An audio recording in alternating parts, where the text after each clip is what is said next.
네, 오늘도 우리 기독교 강요 이어서 나가겠습니다. 오늘은 9번째 주제, 교부들 중에 있는 진리의 음성들. 우리가 교부들이라고 하면은 초대교회에 있었던 그 철치 파더들이라고 부르는데요. 예수님께서 승천하신 뒤 얼마 안 돼서 이제 초대교회들이 생겨났죠. 그때부터 이제 예수님의 복음이 전파되고 지금까지도 그 같은 복음이 전파되는 것입니다. 그래서 저희들이 초대 교부들의 그런 책이나 이런 인용 구절들을 보면서 은혜를 받는 것이 복음이 지금 선포된 지 2000년이나 지났지만 항상 내용이 똑같구나. 그리고 믿는 사람들이 성령으로 거듭난 사람들은 다 똑같은 고백을 하고 있구나. 그런 것에 우리가 은혜를 얻게 됩니다. 칼빈이 인용한 여러 교부들 중에 2명, 어거스틴하고 크리스 스톰, 이 2명의 인용구가 지금 적혀 있습니다. 자유의지에 대한 이들의 믿음의 고백들이죠. 제가 읽어보겠습니다. 생명나무는 그리스도이며 누구든지 그 열매를 따서 먹는 자는 살게 된다. 또 선악을 알게 하는 나무는 의지의 결정이며 하나님의 은혜를 저버리고 그 열매를 맛보는 자는 죽을 것이다. 지금 에덴 동산에 두 나무가 있었죠. 동산 중앙에 나무가 2개가 있었어요. 우리가 너무나 잘 아는 선악을 알게 하는 나무. 그 나무 이름 자체가 선악을 알게 하는 나무다 이렇게 되어 있고, 그 바로 옆에 생명나무 이렇게 2개가 있다고 성경에 기록되어 있죠. 근데 이 초대교부인 어거스틴이 고백하기를 에덴 동산에 있었던 그 생명나무는 그리스도다. 예수 그리스도이시다. 그 안에서 누구든지 영적인 열매를 따먹는 자는 살게 된다. 그런데 선악을 알게 하는 나무는 사람의 의지의 결정이다. 자기 뜻대로 하는 것이다. 그렇게 되면 하나님의 은혜를 저버리게 되는 것이고 그 열매를 먹게 되는 사람은 죽게 된다. 이렇게 말했죠. 즉 하나님과 떨어진 자신의 의지 결정은 결국은 자신을 죽음으로 몰고 가는 것이다. 그것이 선악을 알게 하는 나무다라고 말했습니다. 왜 그렇게 되느냐 하면 하나님께서 옳다라고 하는 것을 우리가 옳다라고 받아들이면서 그것을 따라가야 되는데, 자기 자신이 자신의 의지대로 선악을 판단하는 순간 하나님과는 멀어지고, 그렇게 되면 생명의 주관자이신 하나님께서 멀어지기 때문에 우리는 죽음과 사망으로 가는 것이다 라고 고백하고 있습니다. 크리스토톰은 모든 사람은 나면서부터 죄인일 뿐 아니라 전체가 죄 덩어리다 라고 고백했습니다. 즉 우리가 자유로운 의지로 하나님과 떨어져서 선택을 했을 때는 죄악된 결정보다 결정밖에 할 것이 없다라고 말하고 있는 것이죠. 10번째 주제는 자유의지가 위험한 것인데, 왜 위험한 것이냐면은 하나님의 영광을 도적질하는 위험을 내포하고 있기 때문이다 라고 말하고 있습니다. 만일 정욕이 우리 마음을 침투해서 하나님을 믿기보다는 우리 자신을 믿는 어떤 것을 찾으려 할 때마다 우리가 유혹되고 있다는 것을 기억해야 됩니다. 그것은 하나님과 같이 되어 선악을 알기를 원하는 마음을 불러일으킨 마귀의 조언이라는 것을 알아야 합니다.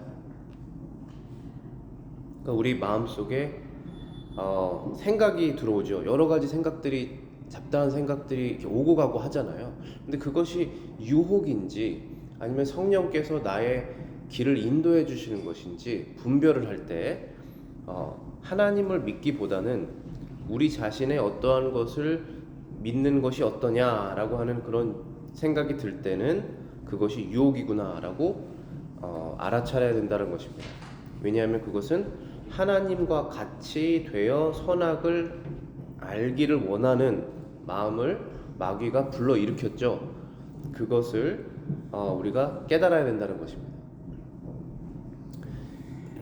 그러니까 사람이 하나님처럼 선과 악을 알 수가 없고, 우리가 선과 악을 구분하는 기준은 하나님께서 말씀하셨으면 그것이 선이고 하나님께서 악이라고 말씀하셨으면 그것이 악이다 해서 순종함에 따라서 선악을 아는 지식이 생기는 것인데, 하나님처럼 우리도 그것을 보고 선과 악을 잘 스스로 분별하고 싶다라고 하는 유혹이 들어올 때 그것은 마귀가 주는 생각이구나라고 깨달으라는 것이죠. 그래서 다시 선과 악은 하나님의 말씀 속에서 찾는 거죠. 아, 이것이 선이고 이것이 악이구나. 이렇게 다시 우리의 레벨을 낮추는 것입니다. 그것이 옳기 때문에. 다음 문장입니다. 당신 자신이 놀라운 능력을 가지고 있어서 자신을 의지할 수 있다는 것처럼 달콤한 말은 없습니다. 그러나 이런 허황된 자부심에 미혹되지 않기 위해서는 우리를 겸손하게 하는 여러 성경 구절을 통해 그런 유혹을 막아야 됩니다. 우리 안에 놀라운 능력이 있어서 우리 스스로를 의지하는 것이 답이다.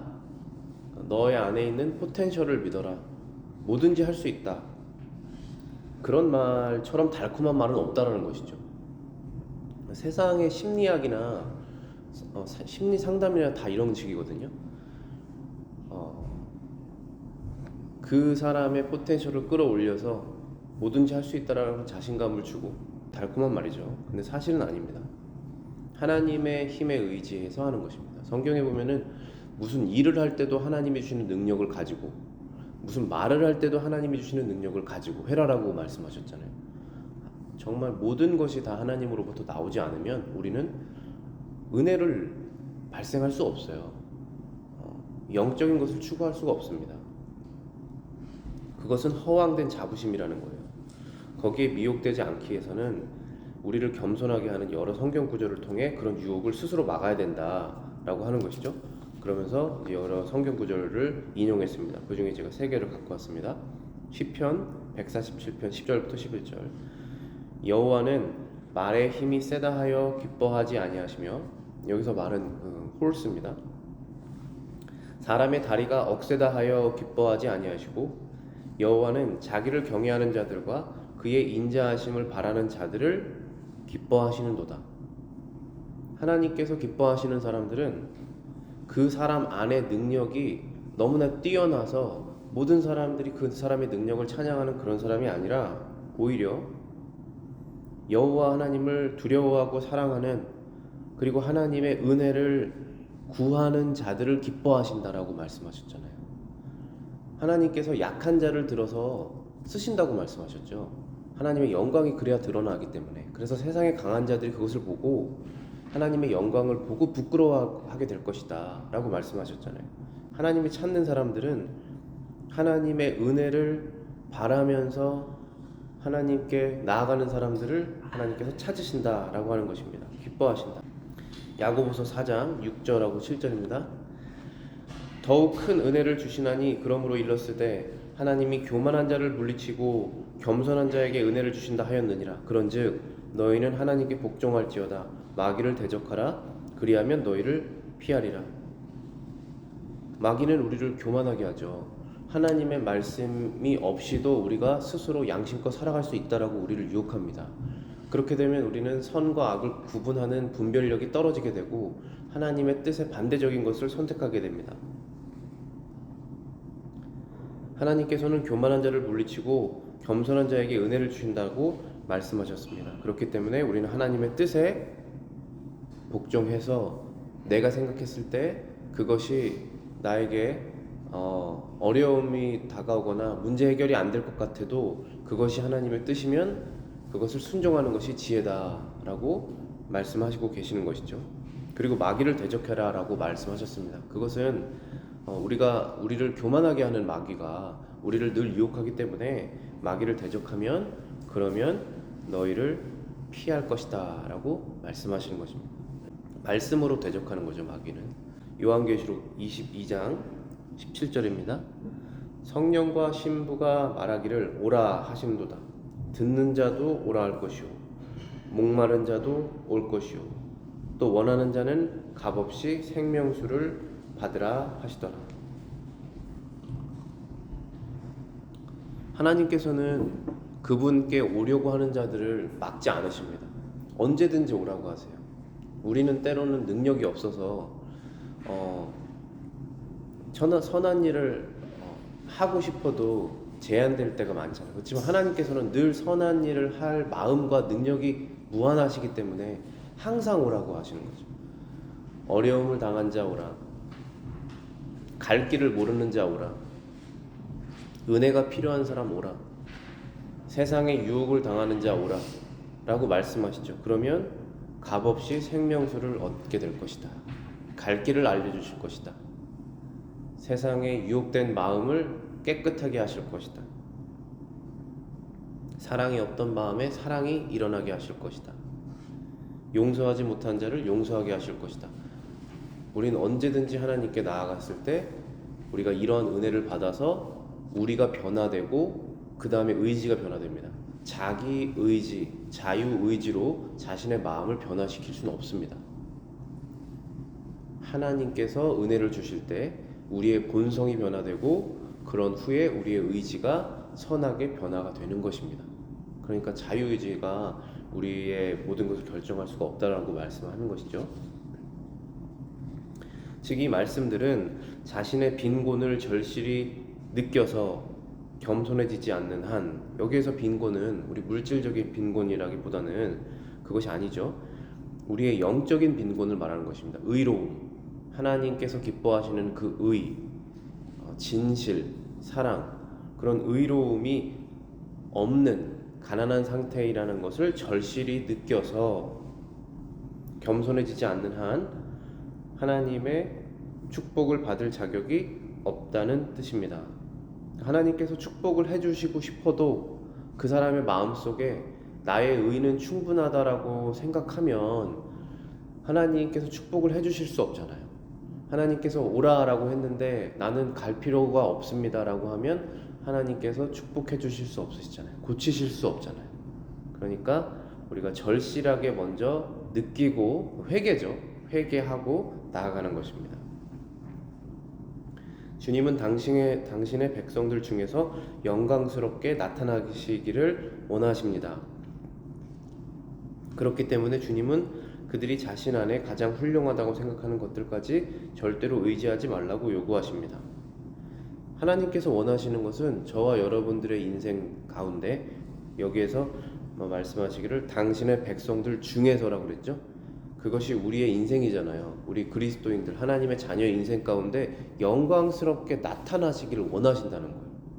그러니까 늘 우리의 인생 가운데 어둡고 문제가 있고 그런 걸 원하시지 않죠. 하나님께서 우리 인생 가운데 하나님의 이름이 높아지는 것을 원하신다는 말이에요. 그렇게 원하시는데 그러려면 먼저 준비되는 과정이 필요한데, 그것은 우리 안에 내가 생각해도 이것은 정말 훌륭하다라고 생각하는 그것까지도 의지하지 말라는 것이죠. 왜냐하면 그것도 하나님께서 주셨기 때문에. 그래야지, 의지하지 않아야지 하나님께서 더욱 일하실 것이고, 그리고 그 작은 것부터 큰 것까지 다 하나님께서 하셨다는 고백을 얻으시겠죠. 그러면서 하나님의 영광이 드러나는 것입니다. 여러분의 인생 가운데. 그래서 여러분들의 인생을 보면 믿는 자나 믿지 않는 자나 다 하나님의 영광을 보게 되는 것이죠. 그러려면 우리가 우리를 의지하지 않고 전적으로 하나님을 의지할 때 되는 것입니다. 우리의 모든 것을 다 하나님께 의지해야 되죠.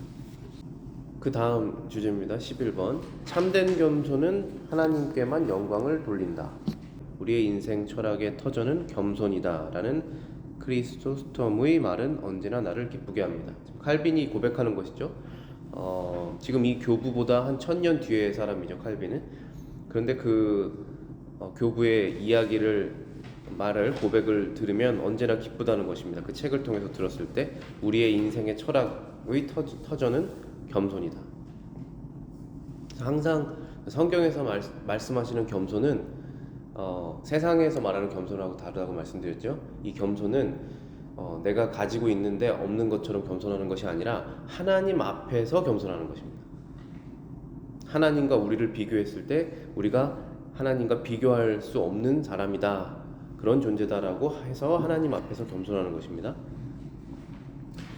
만약 여러분이 나에게 기독교의 규범은 무엇이냐고 묻는다면 첫째도 둘째도 셋째도 겸손이라고 대답할 것입니다.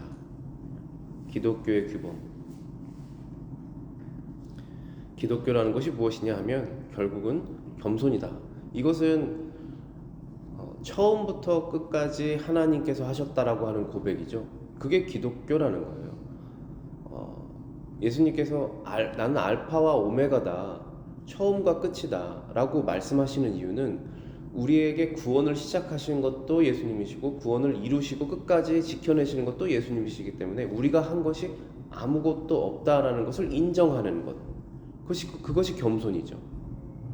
비록 우리가 수많은 결정들을 했습니다. 자유의지로 수많은 결정을 했지만 그 결정들을 통해서 선한 것을 이루시는 것은 하나님이시라는 걸 고백하는 것이 겸손입니다.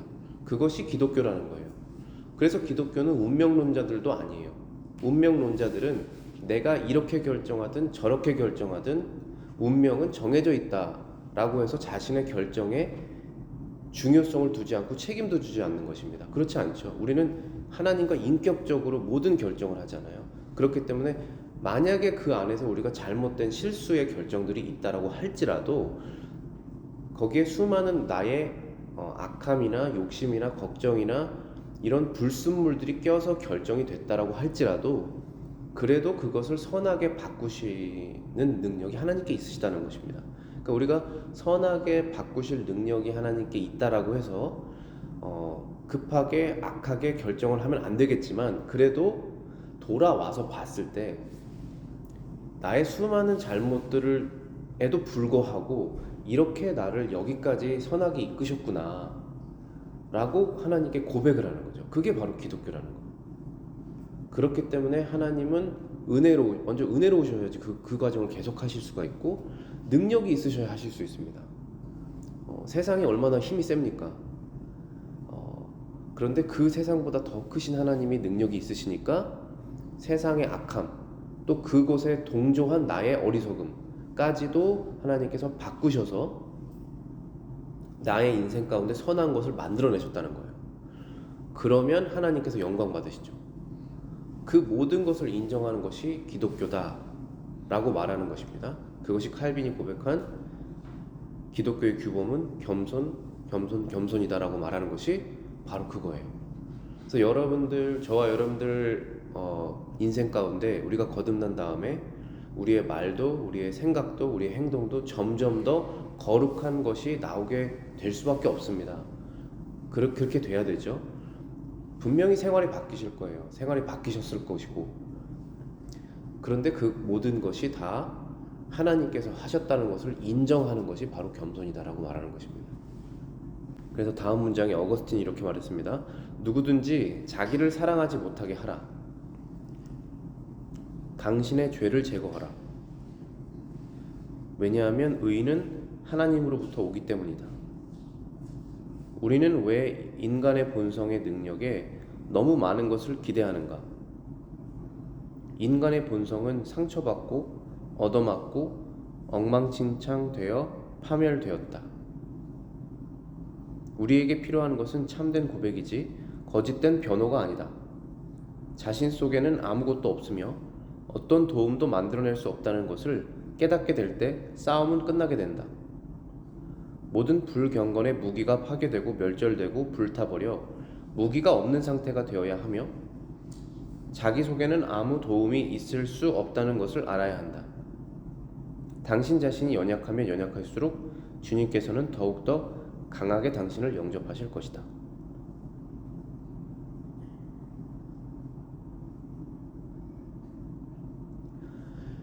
우리가 어떠한 의로운 점이 있다면 그리스도인들은 당연히 의로운 점이 있을 거예요. 그것은 하나님께로부터 나왔다는 고백을 하라는 것입니다. 그런데 왜 그리스도인들이 왜 하나님께 그 영광을 돌리지 않고 자신에게 그것을 돌리느냐? 그것은 자신의 본성에 돌리는 것인데 그 사람의 본성은 그렇게 많은 것을 기대할 것이 없는 본성이다 라고 말하는 것입니다.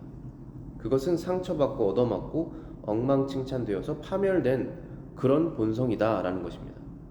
그렇기 때문에 우리가 지금 필요한 것은 참된 고백, 즉 모든 것을 하나님께서 이루셔서 지금의 내가 있습니다 라는 고백이지 그래도 나도 뭘 좀 했습니다 라고 하는 거짓된 변호가 아니다 라고 말하는 것입니다. 우리의 변호자는 예수님이세요.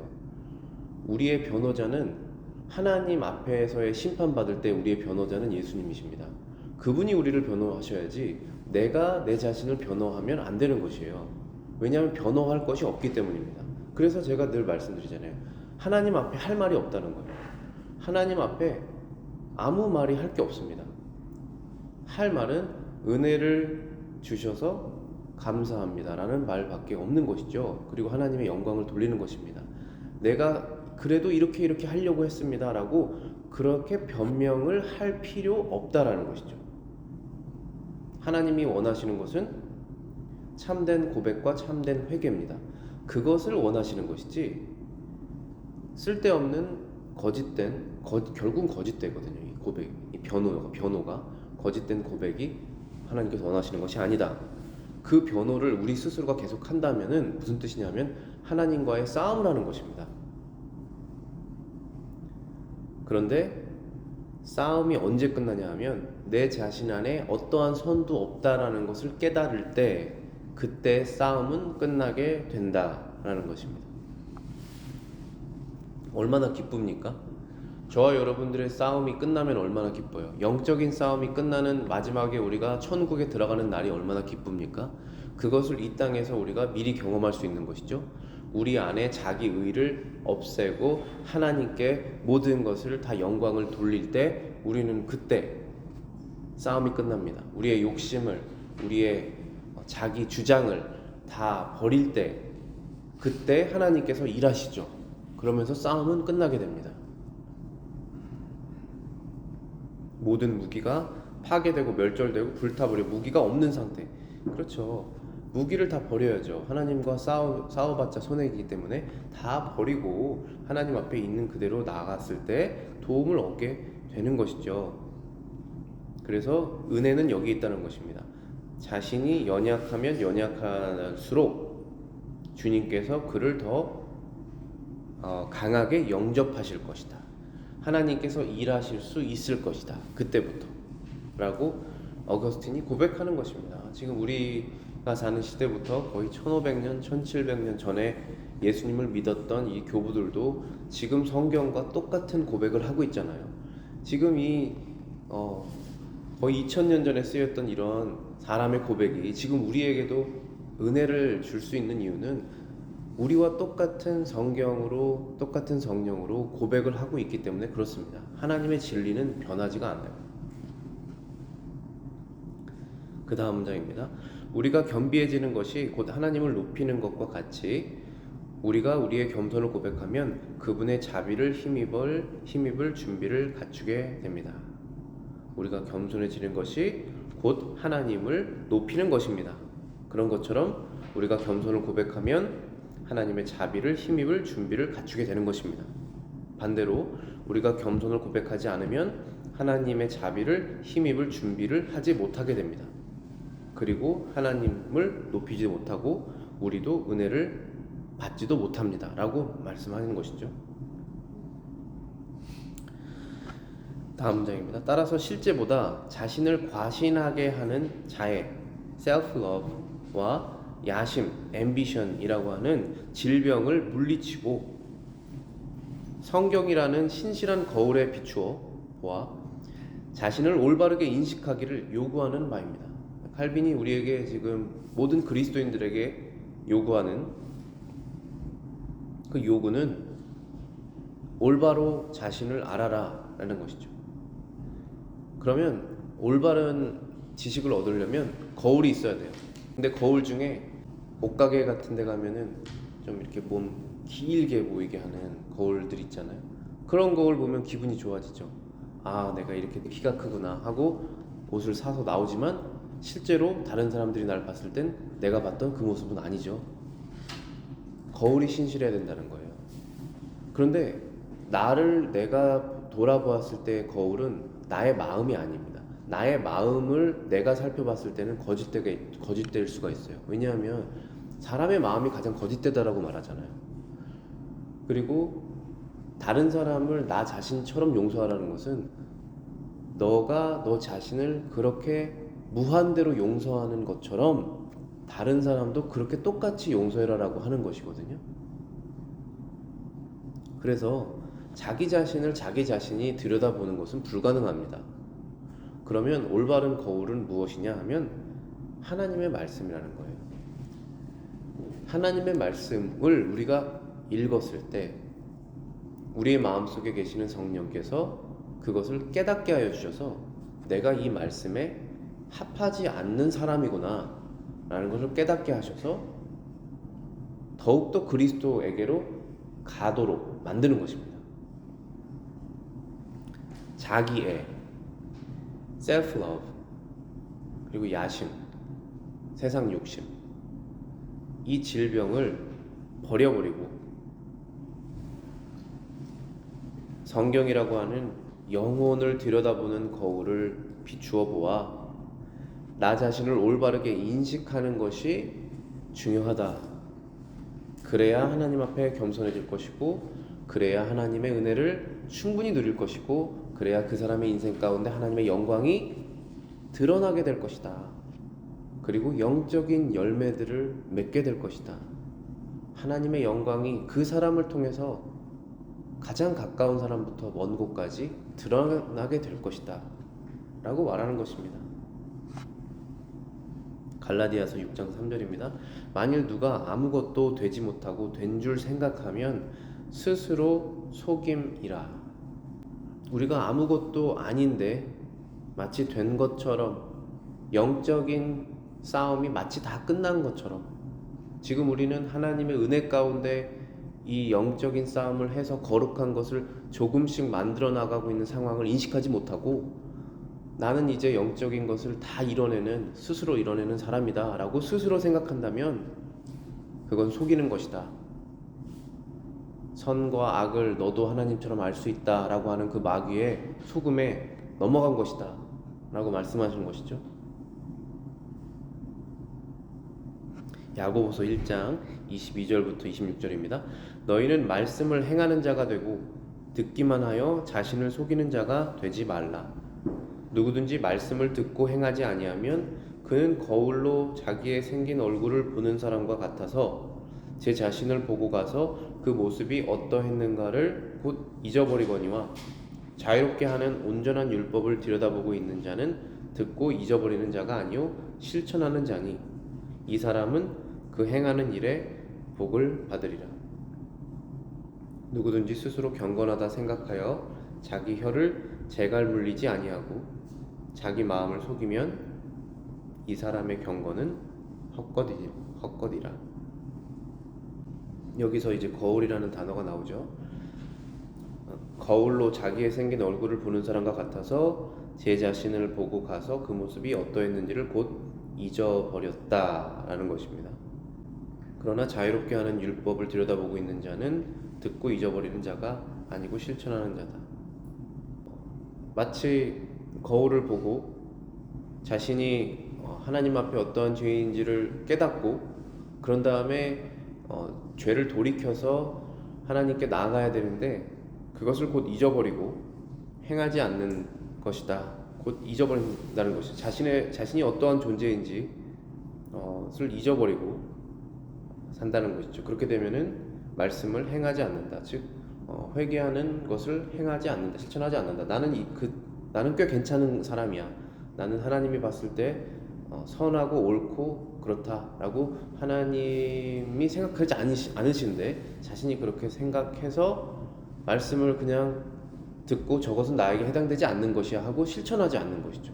그것이 자신의 모습을 올바른 모습을 거울로 보고도 금방 잊어버리는 사람과 같은 것이다 라고 말하는 것입니다. 그러나 하나님께서 복을 주시는 사람은 온전한 율법을 들여다보고 잊어버리지 않고 그 마음에 찔림을 주셨던 그 말씀, 마치 거울 보고 이거 왜 이러지 하고 이렇게 옷 매음새로 바꾸는 그런 행동을 하잖아요. 우리가 그런 것처럼 말씀에 비추어 봤을 때 내가 합당하지 않는 그 부분을 바로 회개하고 바꿀 수 있는 그런 사람, 그런 겸손, 그런 사람들을 하나님께서 복 주신다는 것이죠. 그래서 26절에 스스로 경건하다고 생각해서 자기 혀를 재갈 물리지 아니하고 자기 마음을 속이면 이 사람의 경건은 헛것이라. 겸손하지 않을 때 우리가 이런저런 말을 하게 되잖아요. 우리 스스로도 그렇고 다른 사람에게도 그렇고. 그러나 그것은 경건이 헛된 것이고 자기 마음을 속이는 것이다 라고 말하고 있습니다. 오늘 여기까지 기도하고 마치겠습니다.